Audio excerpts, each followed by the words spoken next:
quasi 12 persone sono morti, ma non tutti sono per coronavirus, perché come sappiamo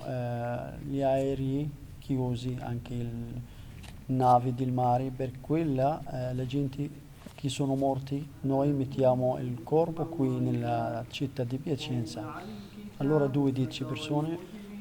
8 o 9 di coronavirus, giovani, grandi, ma le famiglie anche hanno accettato questa cosa, non arrabbiano perché noi nella nostra religione questa voglia di Dio, voglia di Allah subhanahu wa ta'ala.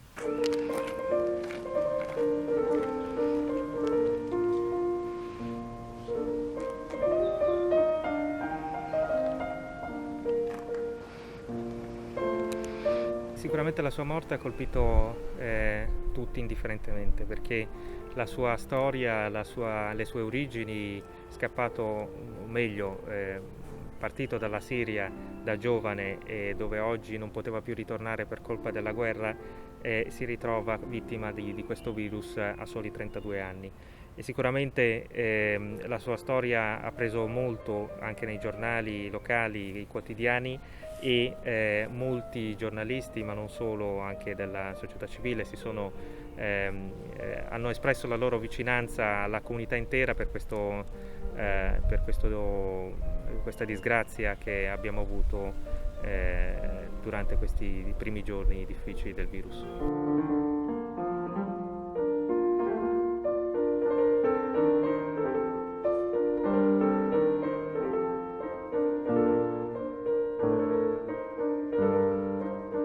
Mio marito si è ammalato di Covid nei primissimi momenti in cui c'era questa epidemia, quindi era ancora poco conosciuta, poco diagnosticata,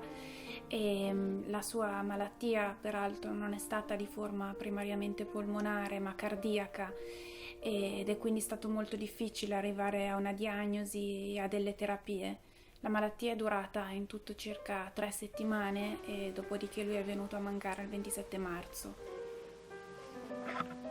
E in realtà l'attacco cardiaco ce l'ha avuto dopo 2 o 3 giorni in cui era in netto miglioramento, per cui aveva ripreso conoscenza, aveva ripreso a essere in grado di alzarsi dal letto, e poi invece di sorpresa c'è stato l'attacco cardiaco.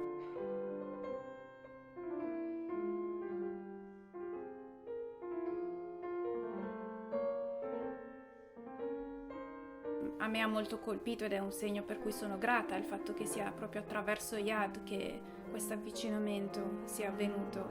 Mi viene da pensare che io ho sempre cercato di lavorare per questo scopo, per la vicinanza anche culturale, ma l'ho sempre fatto nella mia maniera un po' cervellotica. Invece Yad, facendo come sempre ha fatto, è riuscito a ottenere molto di più.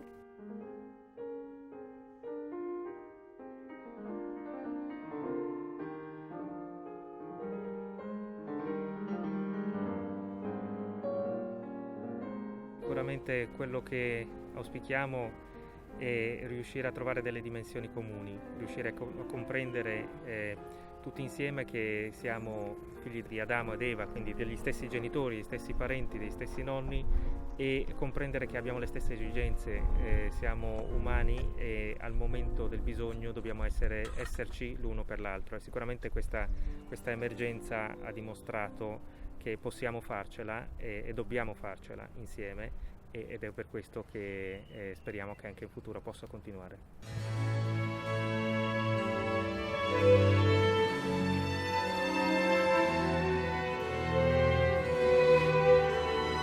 Quello a cui ho pensato in quei momenti è quello a cui ancora penso adesso quando vado al cimitero a trovare Yad,